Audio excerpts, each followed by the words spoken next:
Hi folks, John Adamson with Seeking Light. Quality of the audio will not be as good tonight as I don't have my headset. But be that as it may, I'm in a relatively quiet location, so hopefully that'll help.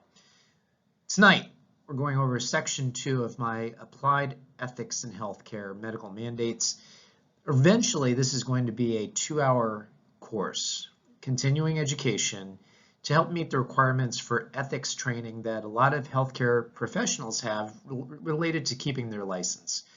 With that said, I want feedback.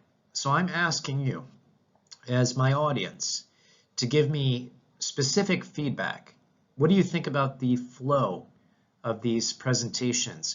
What do you think about the argumentation of these presentations? I have a lot of very well versed in logic subscribers to my channel and viewers of these videos, and I want to know what you think because I am angling for a very specific position on this particular issue, but still giving some fair airtime to other perspectives on this medical mandate question. So with that said, hang around to the end and see what you think. And again, leave liberal amounts of comments. Thank you. Now I wanted to do a recap with the very last slide of my first video I made to kind of catch you up to speed on what I'm talking about. So I made the case that all of us have a worldview, and we view things through this lens called worldview. I have a very specific worldview as an evangelical Christian. You may have a worldview based on being an atheist. We all have differences in worldview. The idea, though, when we're having ethics discussions, when we're talking about what is good and what is bad morally, is that we have to come to an agreement. And generally, worldviews overlap, kind of like what I'm showing here in this graphic. And so we should be able to find a sweet spot of agreement, which is what I'm going to be getting at during the course, the sweet spot of agreement when we get deeper into this topic.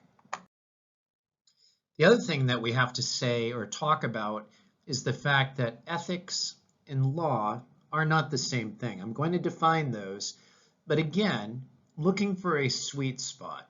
Where can we make sure, or at what point do laws overlap with solid ethical principles? And how do ethics impact law?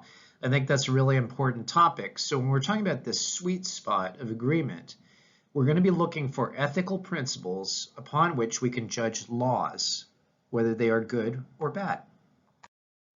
So let's talk about ethics and law. There's a difference. Ethics, the discipline dealing with what is good and bad, and with moral duty and obligation. In other words, there really is right and wrong morally. We talked earlier in the previous section about the fact that there is no such thing as personal truth. Like you can't say that's your truth or this is my truth. It's either truth or it's not truth, which would make it falsehood. So we've got to come up with a sweet spot where we've got laws that are morally good. So what is a law? It's a binding custom or practice of a community. It's a rule of conduct or action, a rule, okay? Keep that word in mind. Prescribed or formally recognized as binding or enforced by a controlling authority. And I will say this, laws that are not enforced, what use are they? In fact, one of the ethical principles that we're going to be looking at, if you don't equally apply law amongst all people, then that ethical principle is violated. And we're going to get to that at some point. Anyway, ethics versus law. Now let's talk about mandates, because they are different. And so this is the definition of a mandate: the authority given to an elected group of people, such as the government, to perform an action or govern a country. So for example, our president has a certain amount of authority that he's been given. And but does that authority have limits? Well, notice what the second bullet says. The mandate can't overrule any existing state or federal laws. These laws can also be changed by a legislature. So in other words, while there are mandates given by people like presidents, they still have to conform with the existing laws of the land. And therefore, they are limited in their scope and power, and the law actually trumps the mandate. And one big thing, of course, is the mandate cannot override the Constitution. And of course, when we're talking about current mandates related to the vaccine, we can definitely see that the argument is coming on strong from one side of the aisle that it's against the Constitution to have such a mandate. However, for the purpose of this course, we're going to generally assume that law equals mandate, mandate equals law. Why am I doing that? Well, because frankly, the mandates are being treated like law for the time being. They're actually being enforced with the force of law. Even though they're being challenged, and recently the OSHA ETS was put on hold by the Fifth Circuit Court of Appeals, and then that hold was overturned by the Sixth Circuit Court of Appeals, and now it's back in effect. They are really being treated like laws with all the authority to enforce them given to certain agencies, even though we might not recognize that authority. Now, just like I showed in the earlier slide with the overlapping circles between law and ethics, it can be mostly said that law equals ethics or vice versa, and I'm going to tell you why. Now, you may have heard the expression, you can't legislate morality. And another word for morality is ethics. So I would say that that's an absolutely false assumption. I'll give you some examples. Ethical premise of law. Speeding is dangerous and can cause injury or death. Another thing is that going really, really fast uses up more fossil fuels, or if you're driving an electric car, it would use more of your battery. And so you're using more resources that could be going to other things. It could be keeping the cost down for the energy for other people. So there is an ethical premise behind the whole do not speed, although we probably think about it more in terms of safety. So for example, if you there are consequences related to not speeding. For example, you get driving freedom for the most part. If you're obeying the laws of the speed limit, and of course your other laws like yielding and staying within your lane and things like that, you're going to have the freedom to go about your business and drive wherever you want. While I've gotten some tickets in my, 35, 36 years of driving roughly, I've definitely gotten a lot of tickets, but I've been able to maintain my freedom because I haven't gotten them very often. And so I get that as a consequence. So that's a good consequence for me. Now, of course, if you are speeding, it depends on how bad it is, you could definitely get a ticket, or you could even face jail, especially if you cause an accident, obviously, and it's clearly your fault and it causes, bodily injury and or death. There would be definitely a consequence. So in this case, what we're saying is it's morally right for you to not speed, and it's morally wrong for you to speed. So all laws make ethical statements. Here's another one.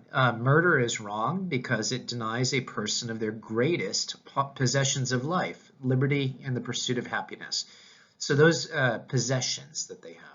So what's the consequence for murdering? Well, it's life in prison or the death penalty, depending on where you are.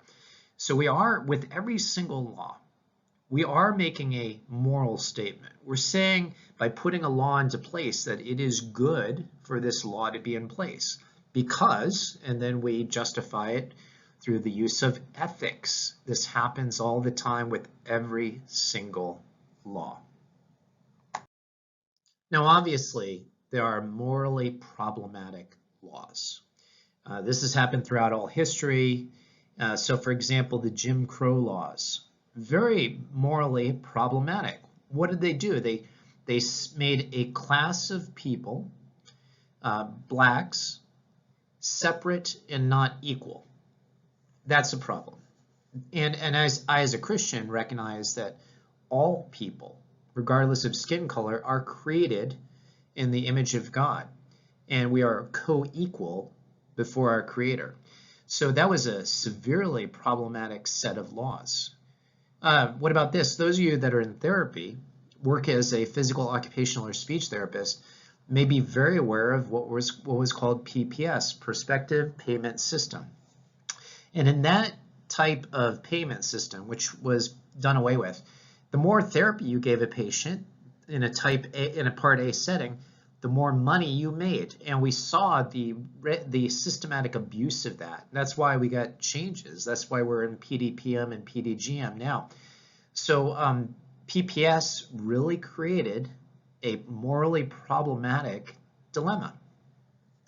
What about the Nuremberg race laws, where you had Aryan zones and you had Jewish people had to wear a yellow Star of David with Judah on it?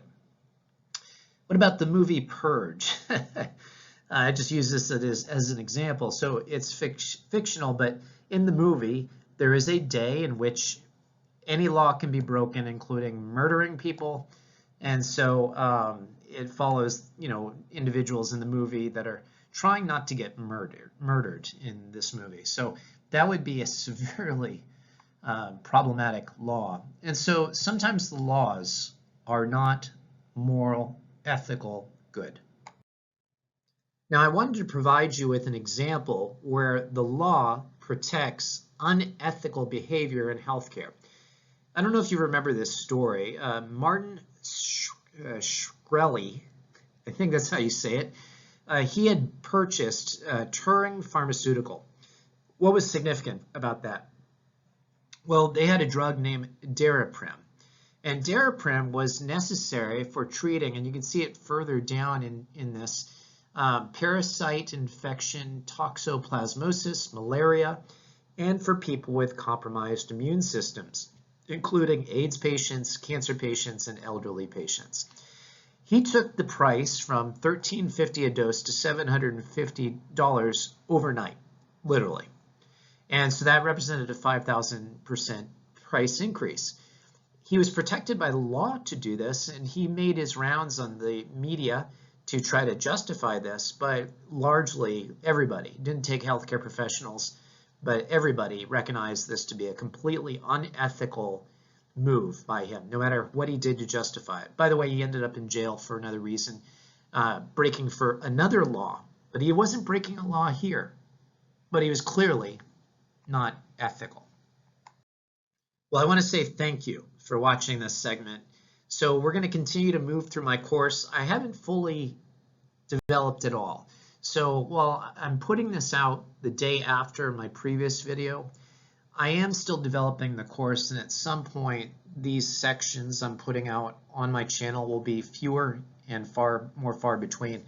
And but what I'm hoping to do is get feedback.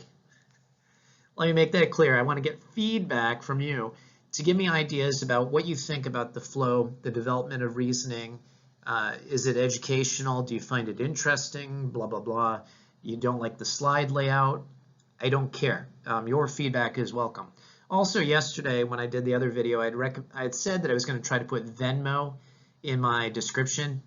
It didn't work. I know there's got to be a way to do a link. I'm going to just make sure that is the case, and I will try to put that in my description of the video if I can get the link for the Venmo, or put it in a comment. I don't know if that'll work.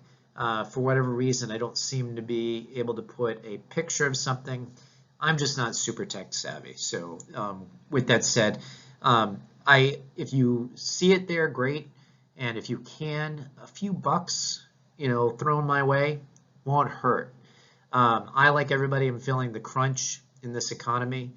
And with 12 kids in my house, they're not fully dependent on me, the oldest ones, but they are largely dependent upon me. And so anything you can do to help would be greatly appreciated, because I do put a lot of time and effort into some of my videos. Some of them are more off the cuff. But anyway, I appreciate you. And I don't know if I'll do more before Christmas. But if you don't watch any more before Christmas, I'm going to wish you a Merry Christmas, and hoping that you remember the reason for this season.